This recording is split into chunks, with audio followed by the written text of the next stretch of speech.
Welcome to pharma focus. ഈ ചാനലിൽ BPharm ക്ലാസുകൾ മലയാളത്തിൽ ഈസിയായി എക്സ്പ്ലെയിൻ ചെയ്യുന്നു. സിലബസ് ബേസ്ഡ് എക്സ്പ്ലനേഷനാണ്. ഇതുപോലത്തെ ഹെൽപ്ഫുൾ കണ്ടൻസിന് വേണ്ടി please to like and subscribe.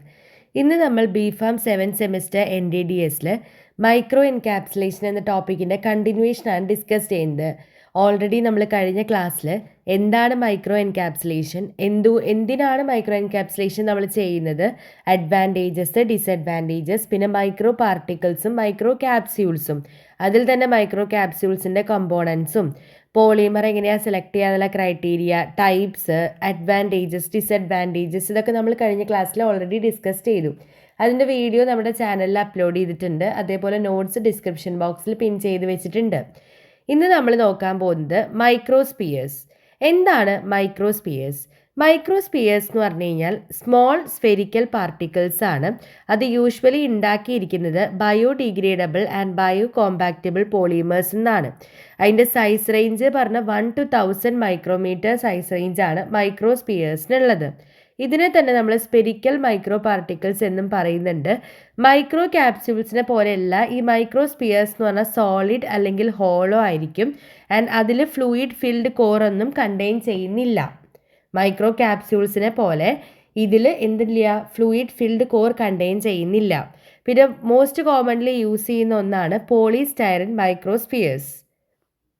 പിന്നെ ഈ മൈക്രോസ്ഫിയറിൻ്റെ പ്രിപ്പറേഷന് വേണ്ടിയിട്ട് യൂസ് ചെയ്യുന്ന പോളിമേഴ്സ് ആണ് natural polymer, example gelatin, agarose. Synthetic biodegradable പോളിമേഴ്സും ഉണ്ട്, നോൺ ബയോഡിഗ്രേഡബിൾ പോളിമേഴ്സും ഉണ്ട്. സിന്തറ്റിക് ബയോഡിഗ്രേഡബിൾ പോളിമേഴ്സിന് എക്സാമ്പിളാണ് ലാക്ടൈഡ്, ഗ്ലൈക്കോലൈഡ്, ലാക്ടൈഡിനെയും ഗ്ലൈക്കോലൈഡിനെയും കോപോളിമേഴ്സ്. നോൺ ബയോഡിഗ്രേഡബിൾ പോളിമേഴ്സിന് എക്സാമ്പിളാണ് പോളിമീഥൈൽ മെഥാക്രിലേറ്റും എപ്പോക്സി പോളിമേഴ്സ്. ഇനി മൈക്രോസ്പിയേഴ്സിൻ്റെ ടൈപ്സ് നോക്കാം. 4 ടൈപ്പാണുള്ളത്. ഫസ്റ്റ് വൺ ആണ് ബയോ അഡ്ഹസീവ് മൈക്രോസ്പിയേഴ്സ്. ഈ മൈക്രോസ്പിയേഴ്സ് എന്താണ്, സൈറ്റ് ഓഫ് ആക്ഷനിൽ റെസിഡൻസ് ടൈം ഒരുപാട് പ്രൊലോങ് ചെയ്യുന്നുണ്ട്, ഇൻക്രീസ് ചെയ്യുന്നുണ്ട്. അതേപോലെ തന്നെ അബ്സോർപ്ഷൻ സൈറ്റുമായിട്ടുള്ള ആ ഒരു കോണ്ടാക്റ്റ് അവിടെ മെയിൻറ്റെയിൻ ചെയ്തിട്ട് തെറാപ്യൂട്ടിക് എഫക്റ്റിനെ ഇംപ്രൂവ് ചെയ്യുന്നുണ്ട്. ബയോ അഡ്ഹസീവ് ആയിട്ടുള്ള വാട്ടർ സൊല്യൂബിൾ പോളിമേഴ്സ് എന്നാണ് ഇത് ഉണ്ടാക്കിയിരിക്കുന്നത്. അത് ബയോളജിക്കൽ മെംബ്രെയിനിലോട്ട് അഡ്ഹസ് ചെയ്യാൻ വേണ്ടിയിട്ട്, അഡ്ഹസ് ചെയ്യാന്ന് പറഞ്ഞാൽ അങ്ങനെ ഒട്ടിപ്പിടിച്ചിരിക്കാൻ വേണ്ടിയിട്ട് ഹെൽപ്പ് ചെയ്യുന്നുണ്ട്. അങ്ങനെ ടാർഗറ്റഡ് ഡ്രഗ് ഡെലിവറി അലൗ ചെയ്യും. ഇതാണ് ബയോ അഡ്ഹസീവ് മൈക്രോസ്പിയേഴ്സ്. അടുത്തതാണ് ഫ്ലോട്ടിംഗ് മൈക്രോസ്പിയേഴ്സ്. ആ പേരിൽ തന്നെ നമുക്ക് മനസ്സിലാവും. ഫ്ലോട്ടിംഗ് മൈക്രോസ്പിയേഴ്സ് എന്ന് പറഞ്ഞാൽ ഈ ഒരു മൈക്രോസ്പിയേഴ്സിന് GI ഫ്ലൂയിഡിനെക്കാട്ടിലും ബൾക്ക് ഡെൻസിറ്റി കുറവായിരിക്കും. സോ അത് സ്റ്റൊമക്കിൽ എന്താണ്, ഇങ്ങനെ ഫ്ലോട്ടായിട്ട് എപ്പോഴും ഇങ്ങനെ പൊന്തി കിടക്കും, ഫ്ലോട്ടായിട്ട് കിടക്കുകയാണ് ചെയ്യുക. ഇത് GI എംറ്റിയിങ് റേറ്റിനെ എഫക്റ്റ് ചെയ്യില്ല. ഗ്യാസ്ട്രിക് റിട്ടൻഷൻ ടൈം, അതുപോലെ ഡ്രഗ് അബ്സോർപ്ഷനും ഇംപ്രൂവ് ചെയ്യാൻ വേണ്ടിയിട്ടാണ് ഇത് ഹെൽപ്പ് ചെയ്യുക. സ്റ്റൊമക്കിൽ അല്ലെങ്കിൽ അപ്പർ GITയിൽ അബ്സോർബ് ചെയ്യുന്ന ഡ്രഗ്സ് ആണെങ്കിൽ ഇത് ഐഡിയൽ ആയിരിക്കും. അടുത്തതാണ് മാഗ്നറ്റിക് മൈക്രോസ്പിയേഴ്സ്. മാഗ്നറ്റിക് മൈക്രോസ്പിയേഴ്സ് എന്ന് പറഞ്ഞു കഴിഞ്ഞാൽ ടാർഗറ്റഡ് സൈറ്റിലോട്ട്, അതായത് ഇപ്പോൾ ലിവർ ട്യൂമേഴ്സ് ഒക്കെ ഉള്ള കേസിലാണെങ്കിൽ ടാർഗറ്റഡ് സൈറ്റിലോട്ട് കീമോ തെറാപ്യൂട്ടിക് ഏജൻസിനെ ഡെലിവർ ചെയ്യാൻ വേണ്ടിയിട്ടാണ് മാഗ്നറ്റിക് മൈക്രോസ്പിയേഴ്സ് യൂസ് ചെയ്യുന്നത്. അതേപോലെ പ്രോട്ടീൻസിൻ്റെയും പെപ്റ്റൈഡ്സിൻ്റെയും ഒക്കെ ടാർഗറ്റഡ് ഡെലിവറിക്കും ഇത് യൂസ്ഫുൾ ആണ്. അടുത്തതാണ് പോളിമർ മൈക്രോസ്പിയേഴ്സ്. അതിൽ തന്നെ ബയോഡിഗ്രേഡബിൾ പോളിമറിക് മൈക്രോസ്പിയേഴ്സും ഉണ്ട്, സിന്തറ്റിക് പോളിമറിക് മൈക്രോസ്പിയേഴ്സും ഉണ്ട്. ബയോഡിഗ്രേഡബിൾ പോളിമറിക് മൈക്രോസ്പിയേഴ്സ് എന്ന് പറഞ്ഞു കഴിഞ്ഞാൽ നാച്ചുറൽ പോളിമേഴ്സ് ആയിട്ടുള്ള സ്റ്റാർച്ച് എന്നൊക്കെയാണ് അത് ഉണ്ടാക്കിയിരിക്കുന്നത്. അത് ബയോഡിഗ്രേഡബിൾ ആയിരിക്കും, ബയോ കോമ്പാക്റ്റബിൾ ആയിരിക്കും, ബയോ അഡ്ഹസീവ് ആയിരിക്കും. അത് വാട്ടറിൻ്റെ പ്രസൻസിൽ എന്ത് ചെയ്യും, സ്വെല്ല് ചെയ്യും, വീർക്കും. എന്നിട്ട് മ്യൂക്കസ് മെംബ്രെയിനുമായിട്ട് കോണ്ടാക്ട് വരുന്ന സമയത്ത് ഒരു ജെല്ല് ഫോം ചെയ്യുന്നുണ്ട്. പോളിമറിൻ്റെ കോൺസെൻട്രേഷനെ ഡിപ്പെൻഡ് ചെയ്തിട്ടാണ് അതിൽ ഡ്രഗ് റിലീസ് എന്ന് പറയുന്നത്. ഡിസഡ്വാൻറ്റേജസ് എന്താ, അതിൻ്റെ ഡ്രഗ് ലോഡിങ് എഫിഷ്യൻസി ഭയങ്കര കുറവാണ്. സോ ഡ്രഗ് റിലീസ് എന്താണ്, കൺട്രോൾ ചെയ്യാൻ ഡിഫിക്കൽട്ടായിരിക്കും. സിന്തറ്റിക് പോളിമറിക് മൈക്രോസ്പിയേഴ്സ് എന്ന് പറഞ്ഞാൽ ക്ലിനിക്കൽ ആപ്ലിക്കേഷൻസ് ആയിട്ട് ബൾക്കിംഗ് ഏജൻറ്റിലും filters, embolic particle, drug delivery vehicles ഒക്കെ ആയിട്ട് നോർമലി യൂസ് ചെയ്യുന്നുണ്ട്. ഇതിൻ്റെ ഡിസഡ്വാൻറ്റേജസ് എന്ന് പറയുമ്പോൾ അത് ഇഞ്ചക്ഷൻ സൈറ്റിൽ നിന്ന് മൈഗ്രേറ്റ് ചെയ്തിട്ട് എംബോളിസം അല്ലെങ്കിൽ ഓർഗൻ ഡാമേജ് കോസ് ചെയ്യാനുള്ള ചാൻസ് കൂടുതലാണ്. അപ്പോൾ ഇത്രയാണ് ടൈപ്സ് ഓഫ് മൈക്രോസ്പിയേഴ്സ് എന്ന് പറയുന്നത്. അപ്പോൾ നമ്മൾ എന്താണ് മൈക്രോസ്പിയേഴ്സ് നോക്കി, അതിൻ്റെ 4 ടൈപ്പ് ഓഫ് മൈക്രോസ്പിയേഴ്സ് നോക്കി. അടുത്തത് മൈക്രോ എൻകാപ്സുലേഷൻ ടെക്നിക്കാണ്, ഇമ്പോർട്ടൻ്റ് ആയിട്ടുള്ള ടോപ്പിക്കാണ്. മൈക്രോ എൻകാപ്സുലേഷൻ ചെയ്യാൻ വേണ്ടി നമ്മൾ യൂസ് ചെയ്യുന്ന ടെക്നിക്സ് എന്തൊക്കെയാണെന്ന് നോക്കാം. മെയിൻ ആയിട്ടുള്ള മെത്തേഡാണ് general method, physical method, chemical method. അതിൽ ജനറൽ മെത്തേഡിൽ വരുന്നതാണ് സിംഗിൾ എമൽഷൻ ടെക്നിക്കും ഡബിൾ എമൽഷൻ ടെക്നിക്കും. ഫിസിക്കൽ മെത്തേഡിൽ വരുന്നതാണ് air suspension, coacervation or phase separation, pan coating, spray drying. Chemical മെത്തേഡിൽ വരുന്നതാണ് solvent evaporation, in situ polymerisation, interfacial polymerisation. ഇപ്പോൾ നമുക്ക് ഓരോന്നായിട്ട് നോക്കാം. ഫസ്റ്റ് വണ്ണാണ് സിംഗിൾ എമൽഷൻ ടെക്നിക്. സിംഗിൾ എമൽഷൻ ടെക്നിക്കിൽ ജസ്റ്റ് ഒരു ഫ്ലോ ചാർട്ട് പോലെ കൊടുത്തിട്ടുണ്ട്. ആദ്യം നമ്മൾ എന്താ ചെയ്യേണ്ടത്? അക്വസ് സൊല്യൂഷൻ അല്ലെങ്കിൽ സസ്പെൻഷൻ ഓഫ് പോളിമർ എടുക്കാം. അതിന് നന്നായിട്ട് സ്റ്റിർ ചെയ്യുക, സോണിക്കേറ്റ് ചെയ്യുക. അതിനുശേഷം ഓർഗാനിക് ഫേസ് ഓയിൽ അല്ലെങ്കിൽ ക്ലോറോഫോമിൽ ഡിസ്പേഴ്സ് ചെയ്യാം. എന്നിട്ട് രണ്ട് മെത്തേഡ് ഉണ്ട്. ഹീറ്റ് ഡീനാച്ചുറേഷൻ വഴി മൈക്രോസ്പിയേഴ്സ് കിട്ടും. അതേപോലെ കെമിക്കൽ ക്രോസ് ലിങ്കിങ് വഴി എന്ത് ചെയ്യും? മൈക്രോസ്പിയേഴ്സ് ഒബ്റ്റെയിൻ ചെയ്യും. അതിനെ സെൻട്രിഫ്യൂജ് ചെയ്യുക, വാഷ് ചെയ്യുക, സെപ്പറേറ്റ് ചെയ്യുക, മൈക്രോസ്പിയേഴ്സ് ഫോം ചെയ്യുന്നുണ്ട്. ഓക്കെ, ഇതാണ് സിംഗിൾ എമൽഷൻ ടെക്നിക്. അടുത്തതാണ് double emulsion technique. Double emulsion technique എന്ന് പറഞ്ഞാൽ ഇതേപോലെ തന്നെ നമ്മൾ എന്ത് ചെയ്യുക? പോളിമറിൻ്റെ അക്വസ് സൊല്യൂഷൻ എടുക്കുക, ഓയിൽ അല്ലെങ്കിൽ ഓർഗാനിക് ഫേസിൽ ഡിസ്പേഴ്സ് ചെയ്ത് ഹോമോജിനൈസ് ചെയ്യുക വിഗറസ്ലി. അപ്പോൾ നമുക്ക് എന്ത് കിട്ടും? ഫസ്റ്റ് എമൽഷൻ കിട്ടും.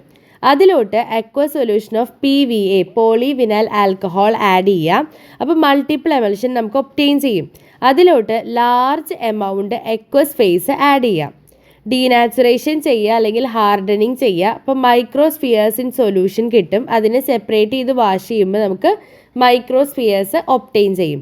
ഇതാണ് ഡബിൾ എമൽഷൻ ടെക്നിക്ക്. അപ്പോൾ സിംഗിൾ എമൽഷൻ ടെക്നിക്കിൻ്റെ ഒരു ഫ്ലോ ചാർട്ട് പ്രൊവൈഡ് ചെയ്തിട്ടുണ്ട്.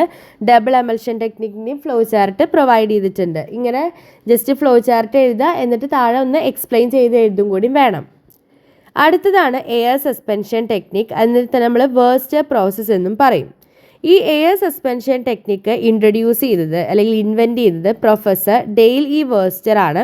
അതുകൊണ്ടാണ് ഇതിന് വേർസ്റ്റർ പ്രോസസ്സ് എന്നും കൂടി പറയുന്നത്. വേർസ്റ്റർ എയർ സസ്പെൻഷൻ ടെക്നിക്ക് എന്നതിനെ പറയും ഫ്ലൂയിഡൈസ്ഡ് ബെഡ് കോട്ടിംഗ് എന്നും പറയുന്നുണ്ട്. ഈ ഒരു ടെക്നിക്കിൽ സോളിഡ് കോർ പാർട്ടിക്കിൾസിനെ അപ്വേർഡ് മൂവിങ് എയർ സ്ട്രീമിൽ ഒരു കോട്ടിംഗ് ചേമ്പറിൻ്റെ ഉള്ളിൽ സസ്പെൻഡ് ചെയ്തിരിക്കുകയാണ്. ഫിഗർ ഇവിടെ കൊടുത്തിട്ടുണ്ട്. ഈ ഫിഗറിൽ നോക്കിക്കഴിഞ്ഞാൽ കാണാൻ പറ്റും. ഇതാണ് കോട്ടിംഗ് ചേമ്പർ. ഇവിടെ ഇങ്ങനെ നമ്മുടെ പാർട്ടിക്കിൾസ് എന്താ ചെയ്യുന്നത്? സോളിഡ് കോർ പാർട്ടിക്കിൾസിനെ അപ്വേർഡ് മൂവിങ് എയർ സ്ട്രീമിൽ സസ്പെൻഡ് ചെയ്തിട്ടുണ്ട് ഒരു കോട്ടിംഗ് ചേമ്പറിൻ്റെ ഉള്ളിൽ. കോട്ടിംഗ് മെറ്റീരിയലിനെ അതിലോട്ട് നമ്മൾ സ്പ്രേ ചെയ്യുന്നുണ്ട് പാർട്ടിക്കിൾസ് ഇങ്ങനെ എയർബോൺ ആയിരിക്കുന്ന സമയത്ത്. ആ പാർട്ടിക്കിൾസ് എന്ത് ചെയ്യും? ആ കോട്ടിംഗ് സോണിൽ ഇങ്ങനെ റീസർക്കുലേറ്റ് ചെയ്തിട്ട് റിപ്പീറ്റഡ്ലി എന്ത് ചെയ്യും? അതിങ്ങനെ കോട്ടായിക്കൊണ്ടിരിക്കും. ആ ഒരു കോട്ടഡ് പാർട്ടിക്കിൾസിനെ സിമൾട്ടേനിയസ്ലി ഡ്രൈ ചെയ്യുന്നുണ്ട്. കാരണം അവിടെ ഹോട്ട് എയർ സ്ട്രീം ഉള്ളത് കാരണം കോട്ടാവുന്നുണ്ട്, അത് ഡ്രൈ ആവുന്നുമുണ്ട്. ഡ്രൈയിങ് റേറ്റ് എന്ന് പറഞ്ഞു കഴിഞ്ഞാൽ എയർ സ്ട്രീമിൻ്റെ ടെമ്പറേച്ചറിനെ ഡിപ്പെൻഡ് ചെയ്തിരിക്കും. മൈക്രോൺ ആൻഡ് സബ് മൈക്രോൺ പാർട്ടിക്കിൾസിനൊക്കെ ഇത് സ്യൂട്ടബിൾ ആണ്. പിന്നെ കോട്ടിംഗ് മെറ്റീരിയലിനെ നമുക്ക് സോൾവെൻറ്റ് സൊല്യൂഷൻ ആയിട്ടോ അക്വസ് സൊല്യൂഷൻ ആയിട്ടോ എമൽഷൻ ആയിട്ടോ ഡിസ്പേർഷൻ ആയിട്ടോ ഒക്കെ നമുക്ക് അപ്ലൈ ചെയ്യാനും സാധിക്കുന്നുണ്ട്. അഡ്വാൻറ്റേജസ് എന്ന് പറയുമ്പോൾ റാപ്പിഡ് കോട്ടിംഗ് ആണ്, ക്യാരി ഔട്ട് ചെയ്യാൻ ഈസിയാണ്, ലെസ് കോട്ടിംഗ് മെറ്റീരിയലേ ആവശ്യമുള്ളൂ. ഡിസഡ്വാൻറ്റേജസ് എന്ന് പറയുമ്പോൾ heat sensitive coating material use ചെയ്യാൻ പറ്റില്ല. പിന്നെ സോളിഡ് കോറിലോട്ട് മാത്രമേ ആപ്ലിക്കബിൾ ആയിട്ടുള്ളൂ. എക്യുപ്മെൻറ്റ് കോസ്റ്റ് കൂടുതലായിരിക്കും. ഇതാണ് ഫിഗർ ഇവിടെ കൊടുത്തിട്ടുണ്ട്. എക്സ്പാൻഷൻ ചേമ്പർ കൊടുത്തിട്ടുണ്ട്. ഇവിടെ മൂവിങ് എയർ സ്ട്രീം ഉണ്ടായിരിക്കും. ഇവിടെ ഇൻലെറ്റ് എയർ ഇതിലൂടെയാണ് പാസ് ചെയ്യുന്നത്. ഇവിടെ സ്പ്രേ ചെയ്യാൻ കോട്ടിംഗ് സസ്പെൻഷൻ സ്പ്രേ ചെയ്യാനുള്ള ഒരു സ്പ്രേയർ ഉണ്ട്. ഇതിങ്ങനെ ഓൾറെഡി സ്പ്രേ ആയിക്കൊണ്ടിരിക്കുമ്പോൾ ആ സൊല്യൂഷൻ കോട്ടായിട്ട് ഈ ഒരു എയർ സ്ട്രീമിൻ്റെ പ്രസൻസിൽ അത് ഡ്രൈ ആവുകയാണ് ചെയ്യാം. ഓക്കെ, അപ്പോൾ ഇത്രയാണ് നമുക്ക് എന്തിൽ പഠിക്കാനുള്ളത്? എയർ സസ്പെൻഷൻ ടെക്നിക്ക് അല്ലെങ്കിൽ വേർസ്റ്റർ പ്രോസസ്സിൽ പഠിക്കാനുള്ളത്. അടുത്തതാണ് സ്പ്രേ ഡ്രൈയിങ്. സ്പ്രേ ഡ്രൈയിങ് ഒക്കെ നമ്മൾ എഞ്ചിനീയറിംഗിൽ പഠിച്ചിട്ടുള്ളതാണ് ഓൾറെഡി. സ്പ്രേ ഡ്രൈയിങ്ങിൽ ഒരു ആറ്റോമൈസർ ഉണ്ടായിരിക്കും, ഡ്രൈയിങ് ചേമ്പർ ഉണ്ടായിരിക്കും. നമ്മൾ ഫീഡ് ഇതിലൂടെ ഇൻട്രൊഡ്യൂസ് ചെയ്ത് കൊടുക്കുക, ലിക്വിഡ് ഫീഡിനെ ആറ്റോമൈസറിലൂടെ. അത് ഡ്രൈ ആയിട്ട് എന്ത് ചെയ്യും? സൈക്ലോണിലോട്ട് മൂവ് ചെയ്യുന്നുണ്ട്. അവിടെ എക്സോസ്റ്റ് ഗ്യാസിൻ്റെ ഒരു ഔട്ട്ലെറ്റും ഉണ്ട്. അതേപോലെ ഡ്രൈഡ് പാർട്ടിക്കിൾസിനെ കളക്ട് ചെയ്യാനുള്ളൊരു ഏരിയയുണ്ട്. ഇങ്ങനെയാണ് സ്പ്രേ ഡ്രൈയിങ് നമ്മൾ ചെയ്യാം. അടുത്തത് പോളിമറൈസേഷൻ ആണ്. പോളിമറൈസേഷൻ എന്ന് പറഞ്ഞു കഴിഞ്ഞാൽ എന്താണ്? മോണോമറിക് യൂണിറ്റ്സിൻ്റെ ഒരു റിയാക്ഷനാണ്. അത് കോർ മെറ്റീരിയലിൻ്റെയും കണ്ടിന്യൂസ് ഫേസിൻ്റെയും ഇൻ്റർഫേസിലാണ് നടക്കുക. ഓക്കെ, മോണോമറിക് യൂണിറ്റ്സ് കൂടിയിട്ട് എന്താണ് പോളിമേഴ്സ് ആയിട്ട് മാറും. അതിനാണ് പോളിമറൈസേഷൻ എന്ന് പറയുന്നത്. അത് എന്ന് പറഞ്ഞു കഴിഞ്ഞാൽ ലിക്വിഡ് ഇൻ്റർഫേസിൽ, ലിക്വിഡ് ഗ്യാസ് ഇൻ്റർഫേസിൽ, സോളിഡ് ലിക്വിഡ് ഇൻ്റർഫേസിലും ലിക്വിഡ് സോളിഡ് ഇൻ്റർഫേസിലും നടക്കാം. ടൈപ്സ് എന്ന് പറഞ്ഞു കഴിഞ്ഞാൽ interfacial polymerization, in situ polymerization, matrix polymerization. അടുത്തതാണ് applications of micro capsules and microspheres. Micro ക്യാപ്സ്യൂൾസിൻ്റെയും മൈക്രോസ്പിയേഴ്സിൻ്റെയും ആപ്ലിക്കേഷൻസ്. ഒന്നെന്താണ്, കോമ്പൗണ്ട്സിൻ്റെ സ്ട്രക്ചറൈസേഷനും അതുപോലെ സ്റ്റെബിലൈസേഷനും ഹെൽപ്പ് ചെയ്യുന്നുണ്ട്. പിന്നെ കോർ മെറ്റീരിയലിനെ എൻവയോൺമെൻറ്റൽ ഡീഗ്രഡേഷൻ നിന്ന് പ്രൊട്ടക്റ്റ് ചെയ്യുന്നുണ്ട്. വോളറ്റൈൽ കോർ മെറ്റീരിയൽസിൻ്റെ ഇവാപ്രേഷൻ റേറ്റ് റെഡ്യൂസ് ചെയ്യുന്നുണ്ട്.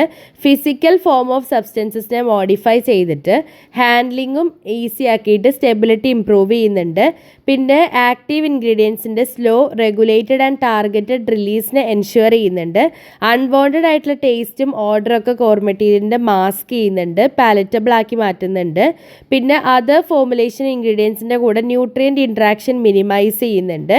പിന്നെ ഡൈലൂഷൻ മെട്രിക്സ് അല്ലെങ്കിൽ പൗഡേർഡ് ഫോമിലൊക്കെ അതിൻ്റെ മിക്സിംഗ് യൂണിഫോമിറ്റിക്ക് എൻഷുർ ചെയ്യുന്നുണ്ട് അല്ലെങ്കിൽ എൻഹാൻസ് ചെയ്യുന്നുണ്ട്. ബയോ അവൈലബിലിറ്റി ഇംപ്രൂവ് ചെയ്യും, സ്റ്റെബിലിറ്റി, എഫിക്കസി ഒക്കെ ഇംപ്രൂവ് ചെയ്യുന്നുണ്ട്. പിന്നെ prolonged and sustained release dosage ഫോംസിനെ ഹെൽപ്പ് ചെയ്യുന്നുണ്ട്. പിന്നെ ഇതിന് നമുക്ക് ടാബ്ലറ്റ്സോ അല്ലെങ്കിൽ ക്യാപ്സ്യൂൾസോ പാരൻട്രൽ ഡോസേജ് ഫോംസ് ഒക്കെ ആയിട്ട് മാറ്റാം. എൻറിക്കോട്ടഡ് ഡോസേജ് ഫോംസിൻ്റെ പ്രിപ്പയർ ചെയ്യാൻ വേണ്ടിയിട്ട് ഹെൽപ്പ് ചെയ്യുന്നുണ്ട്. കോർ മെറ്റീരിയൽസിൻ്റെ വോളറ്റൈലിറ്റി കുറയ്ക്കുന്നുണ്ട്. പിന്നെ ടോക്സിക് അല്ലെങ്കിൽ നോക്സിയസ് സബ്സ്റ്റൻസസിനൊക്കെ ഹാൻഡിൽ ചെയ്യാൻ കുറച്ചും കൂടി ഈസി ആക്കി മാറ്റും. ഹൈഗ്രോസ്കോപ്പിക് പ്രോപ്പർട്ടീസൊക്കെ റെഡ്യൂസ് ചെയ്യുന്നുണ്ട് കോർ മെറ്റീരിയൽസിൻ്റെ. പിന്നെ GI ഇറിറ്റേഷൻസ് റെഡ്യൂസ് ചെയ്യുന്നുണ്ട്. പിന്നെ ഇൻട്രായൂട്രിൻ കോൺട്രാസെപ്റ്റീവ് ഡിവൈസസിൻ്റെയൊക്കെ പ്രിപ്പറേഷനിൽ യൂസ് ചെയ്യുന്നുണ്ട്. ഇത്രയൊക്കെയാണ് നമ്മുടെ മൈക്രോസ്പിയേഴ്സിൻ്റെയും മൈക്രോ ക്യാപ്സ്യൂൾസിൻ്റെയും ആപ്ലിക്കേഷൻസ് വരുന്നത്. അപ്പോൾ ഇത്രയാണ് നമ്മുടെ ഇന്നത്തെ ക്ലാസ്സിൽ നോക്കിയത്. എന്തൊക്കെയാണ് മൈക്രോസ്പിയേഴ്സ്, എന്താണ് ടൈപ്സ്, 4 ടൈപ്പ് ഉണ്ടെന്ന് പറഞ്ഞു. മൈക്രോ എൻകാപ്സുലേഷൻ ടെക്നിക്സ്, അതിൽ single emulsion technique, double emulsion technique, air suspension technique, spray drying, polymerisation, അതുപോലെ ലാസ്റ്റ് നമ്മൾ അതിൻ്റെ ആപ്ലിക്കേഷൻസ് നോക്കി. ഇത്രയാണ് നമ്മൾ മൈക്രോ എൻകാപ്സുലേഷൻ എന്ന യൂണിറ്റിൽ നോക്കുന്നത്. അപ്പോൾ ഇതിൻ്റെ നോട്ട്സും ഡിസ്ക്രിപ്ഷൻ ബോക്സിൽ പിൻ ചെയ്ത് വെക്കാം. എന്തെങ്കിലും പോർഷൻസ് ഒക്കെ ഡൗട്ട് ഉണ്ടെങ്കിൽ കമൻറ്റ് ബോക്സ് വഴി അറിയിക്കുക. ഏതെങ്കിലും ടോപ്പിക്സ് എടുക്കണം എന്നോ അങ്ങനെ എന്തെങ്കിലും സ്പെസിഫിക്കേഷൻസ് ആയിട്ടൊക്കെ ഉണ്ടെങ്കിൽ കമൻറ്റ് ബോക്സിൽ ജസ്റ്റ് പറഞ്ഞാൽ മതി. അപ്പോൾ അത്രയേ ഉള്ളൂ നമുക്ക് ഇന്നത്തെ ക്ലാസ്. അടുത്ത ടോപ്പിക്കായിട്ട് അടുത്ത ക്ലാസ്സിൽ കാണാം. Until then happy learning.